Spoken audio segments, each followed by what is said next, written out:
As we're heading into the new year, one of the things I've been thinking about are bags and what luxury bags I would like to buy next year. Next year, one of my goals is to buy a luxury bag. If you have watched any of my videos before, you know that I always talk about how, oh, I need a bag. So here are some bags that I would like.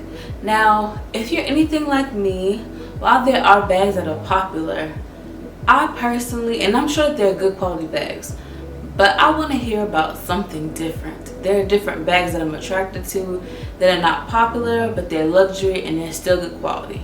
So if that appeals to you, if you're a woman whose style is feminine, sophisticated, and you're interested in a bag, but you want it to be a bag that's not a popular bag, then stay tuned. So the first house that I'm going to talk about, this bag is, well, the luxury house is Celine. So Celine is very popular, but the bags that they're known for is not particularly the bag that I like. So I like the small 16 calfskin bag from Celine. This bag is so gorgeous. It's structured, it's classic. It was first introduced to me, well, I first saw the bag from one of my personal style icons, Alicia from Hint of Glamour. That was in the summer of, I think, 2019 when I first saw it. But the actual history of the bag is that Celine, of course, is a luxury French fashion house. It was founded in 1945. Now, currently the creative director is, I don't even know if I'm pronouncing his name correctly, but it's Hedi Slimane. So the Celine 16 bag that I want, it launched in November 12, 2018.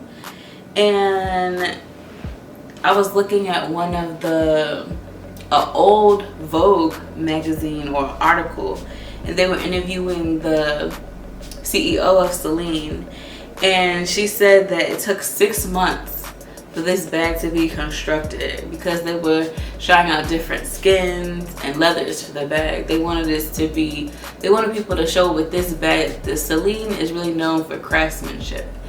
And while I do not have this bag, I do not own this bag, I have seen this bag, and the craftsmanship is A1. Like, I would so love to get my hands on one of these bags. Now, I'm at the location of Celine's headquarters, an atelier in the 17th century mansion on 16 Rue Vivienne in Paris.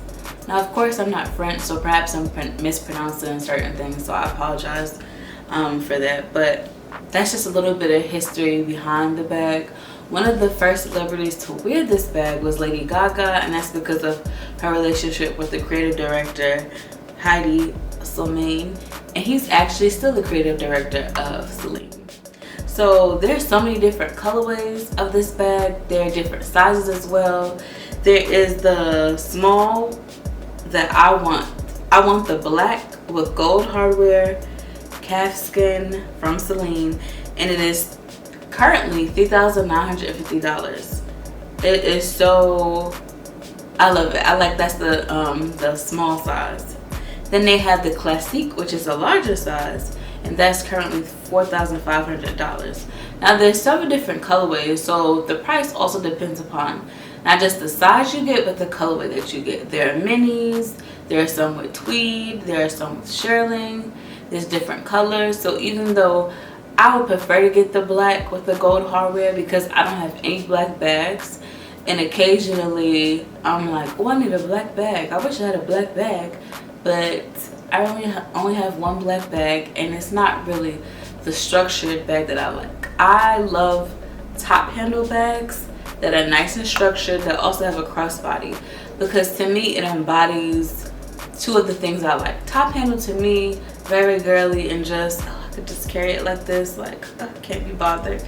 And then the crossbody, if I'm shopping or out and about, I can put a crossbody so it's functional and stylish. So for me, it goes with my two personalities, or the two things that I like that embody part of my personality.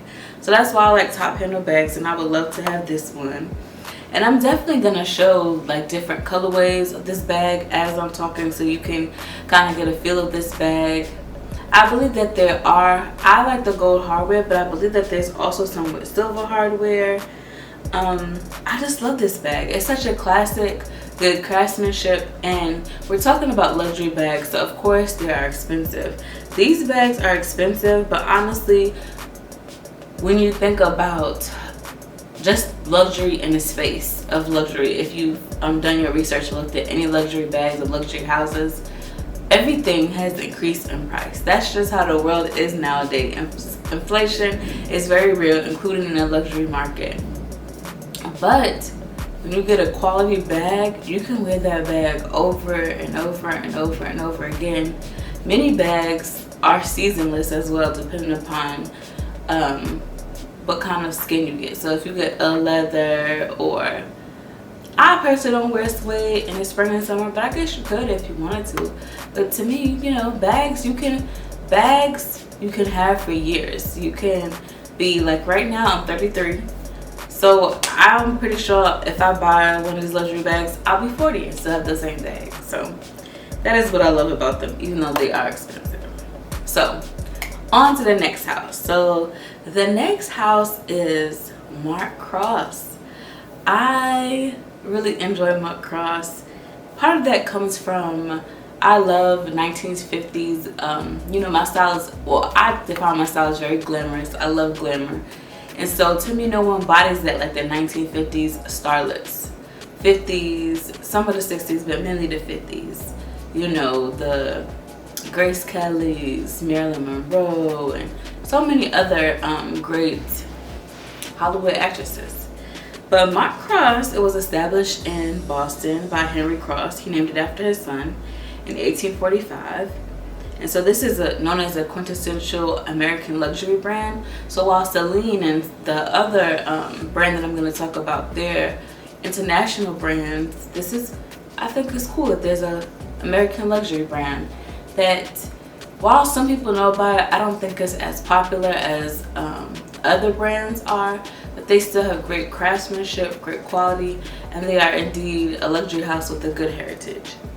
So in the 1800s, this house was bought by Patrick Murphy, and he's the one who expanded it and made this more of a luxury household name, and had stores in New York and Boston, London, Paris, and Milan. He's who took it internationally.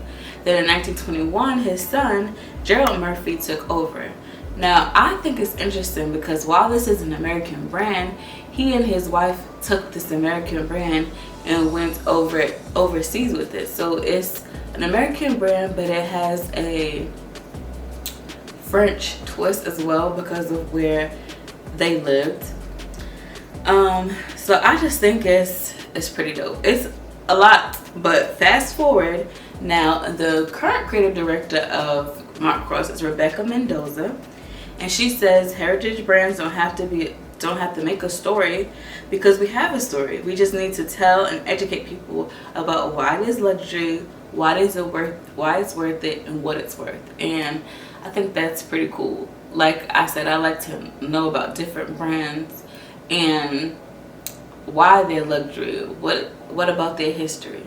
And so as creative director, Rebecca Mendoza, I read an article about her, and she said that she's not interested in staying stuck in the past, but she also doesn't want to ruin Mark Cross's iconic heritage.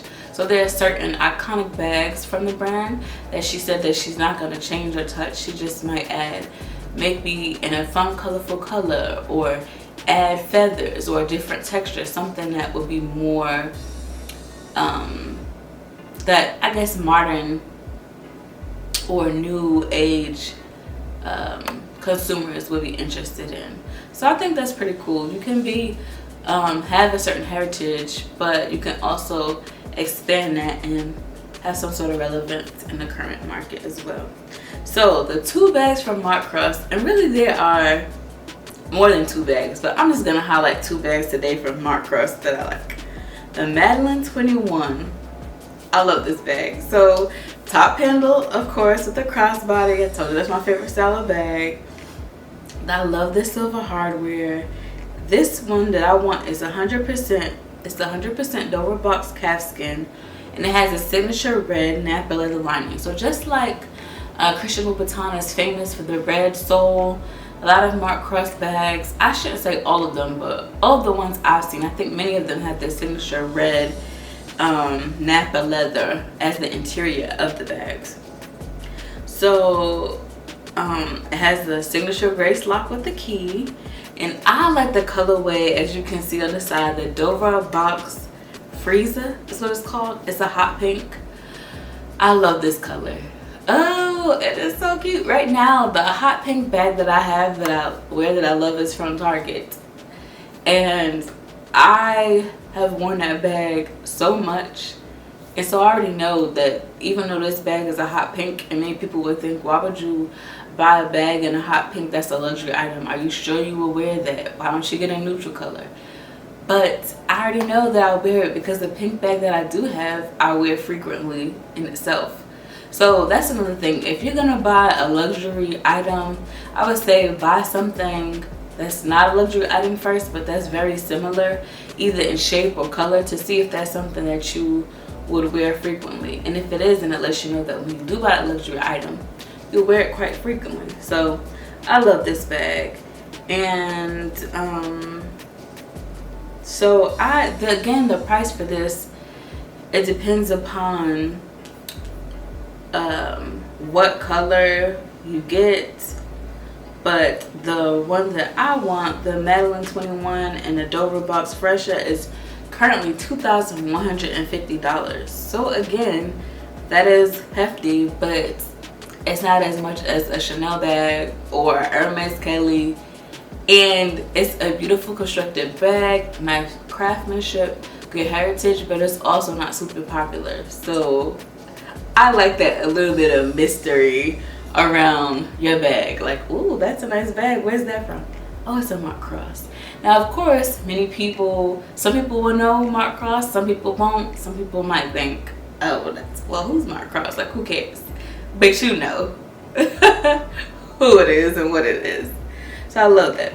And then the Madeline 30, it's the same bag, it's constructed the same, but it's larger. And if I was to get that bag, currently I like the black patent snake embossed one, but I also like the colorway, let's see, yeah, I like that colorway.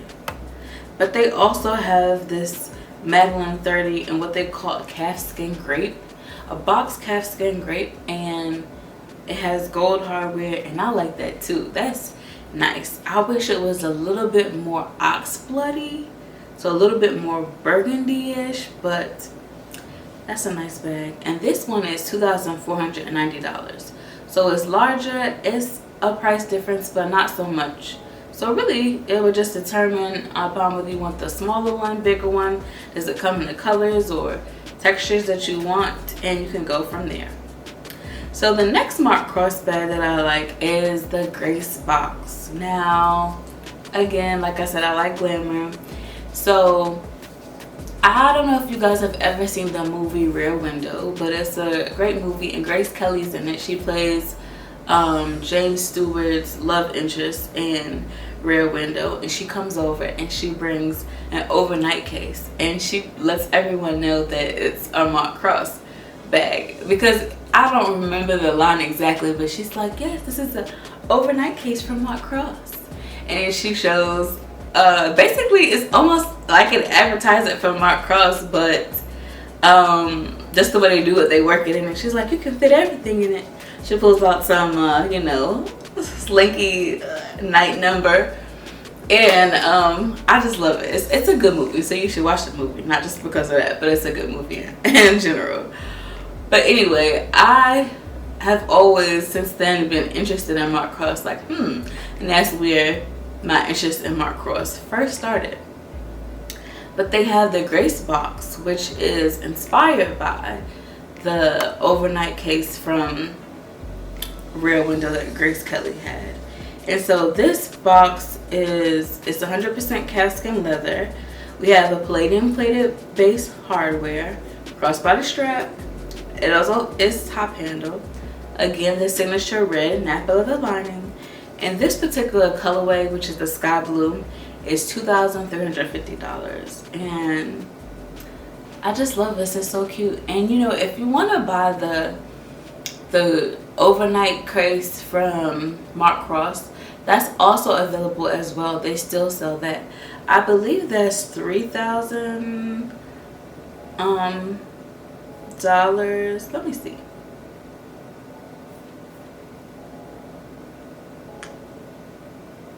So they have a couple of different sizes. They have the rear window slim case and the rear window overnight case. The slim case is $4,450 and the overnight case is $4,750. And again, it depends upon what color you get, what texture you get. If you just get a regular plain black one like Grace Kelly had, then the overnight case is $3,990. The slim case. The next house is a house that I think is pretty popular for their totes. And as soon as I say the name, you're gonna say, oh yeah, okay, I've heard of them before, but I mainly know them for their totes.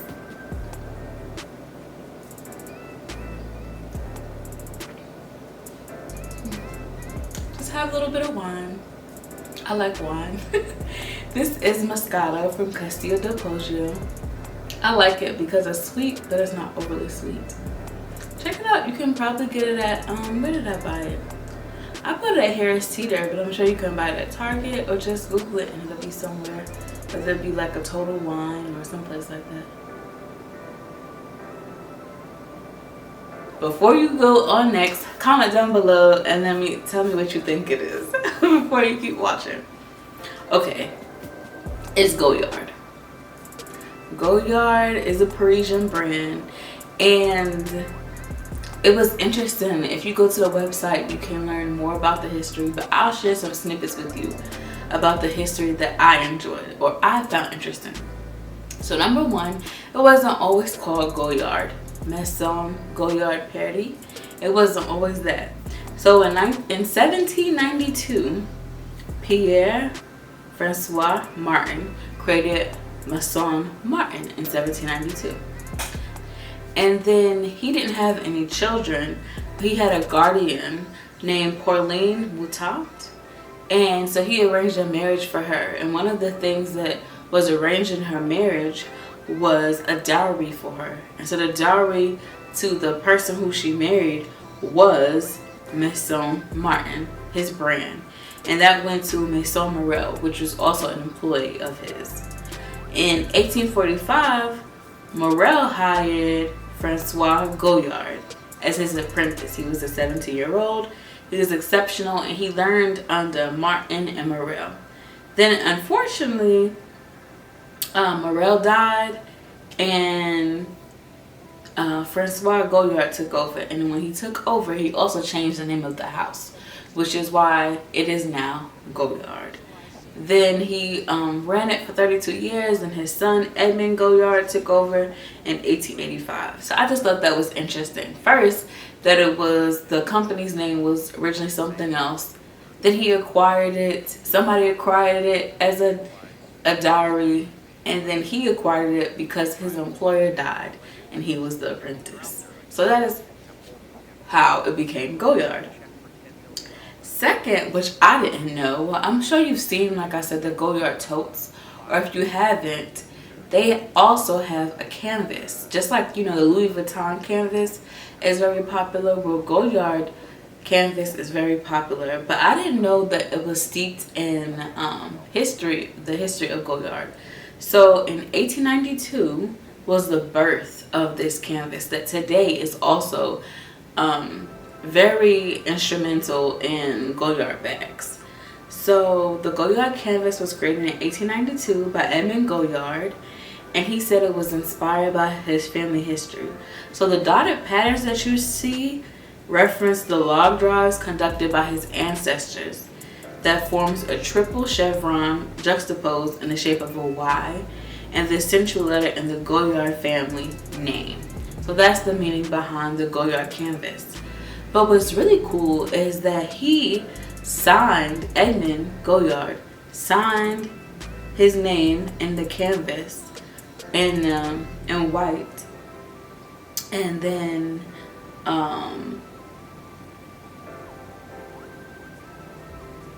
the address of the store is spelled in 2 different shades of brown, and Paris is repeated, but Edmond is the first Parisian trunk master to integrate his name in his canvas. So I think that's pretty dope. And even now, you can see Goyard and canvas is the main thing. And I actually like the canvas. I think it's pretty cool. Typically, I don't really like logos or emblems or even monograms, but I actually do like this canvas. I found that it is, and maybe because it's not as popular, or maybe it's more understated, it's more like a design instead of a monogram. Even though it is a monogram, I like the way it looks. So the two bags that I like, you guys know if you watched my channel before that I like clutches. So this Minidor trunk bag, this bag is so cute. I love this bag, and it comes in so many different colors, but I want it in the white canvas. So this Minidor trunk bag is a clutch at the same time. It's practical, it's light, it says it can be worn with or without the strap. And of course, you have the Goyardian fabric or the canvas that we just discussed. We have yellow lambskin lining, finishing palladium, and I like the white. I just think it is so nice, and that you can wear it in the spring, summer, winter. I just love this clutch. And the cool thing is that on the website, they show you different ways you can wear this handbag, and they also tell you about the inspiration behind the bag, which of course I like to know the inspiration behind it. So this is the Minidor trunk bag is an innovative and timeless expression of Maison Goyard's two trades, trunk making and leather goods. Inspired by the Saint Honoré clutch bag, it's a similar size, representing its quintessence. So I love this bag. Saigon PM bag. Now this is an emblematic piece. You've probably seen this before. Again, it's a trunk making signature code. Like, it has the wood battens, leather corners, trunk rivets. It's in a structured PM format, so it's a larger bag. It could be worn with or without a strap. So again, like I said, you can wear top handle, you can wear crossbody. I love a bag that is very, I guess, again, like I said, it's my personality. It can be worn casually, but it can also be dressed up just like that. And it's something that is not too casual, so that's how it can be a chameleon. But again, we have the yellow lining, we have the Goyard canvas, finishing palladium, leather strap, riveted beach handle and rods. And I particularly would like the sky color blue in this. Either the sky color blue, or I would like they have a gray that's not in canvas, it's just leather, but it's gray. Either one of those I would love. Now, what really makes Goyard pretty cool to me in a way is that you cannot buy Goyard online from the actual website. They do not get involved in e-commerce. However, there are some locations in the United States that you can go and purchase Goyard bags. Of course, you can also go to Paris and purchase Goyard bags. And in order to join Goyard, you have to, I believe that you have to email them. But either way, it's something that's very like a who's who kind of thing. But I think it's pretty cool that Goyard does not allow you to buy bags online. In today's day and age, you can buy so many things online. And the reason why I say I think it's cool is because then it forces you to go into a store and actually have the whole Goyard experience. Now someone from the house can teach you about different bags, and I'm sure they can tell you even more about the heritage than what I just shared with you just based on my research. So I love that. You're forced to get the luxury experience in-house because you can't buy it online. I think that's pretty cool. And it also, whether like, I don't really care, but I think in a way it also cuts down on who has what bag, and maybe that's one of the reasons why they do it, because you can't buy it online. You have to go to a store actually on location if you want to. In today's day and age, a lot of people are so dependent on buying things online that most people don't go to the store. So I think it's pretty cool. But I hope you enjoyed this video. Let me know if you like to know about history behind certain brands when I share different brands, or especially like luxury items that I'm talking about that I enjoy. Do you like to know about the history behind certain things, or do you not really care? Subscribe, comment down below, and I'll see you in the next one.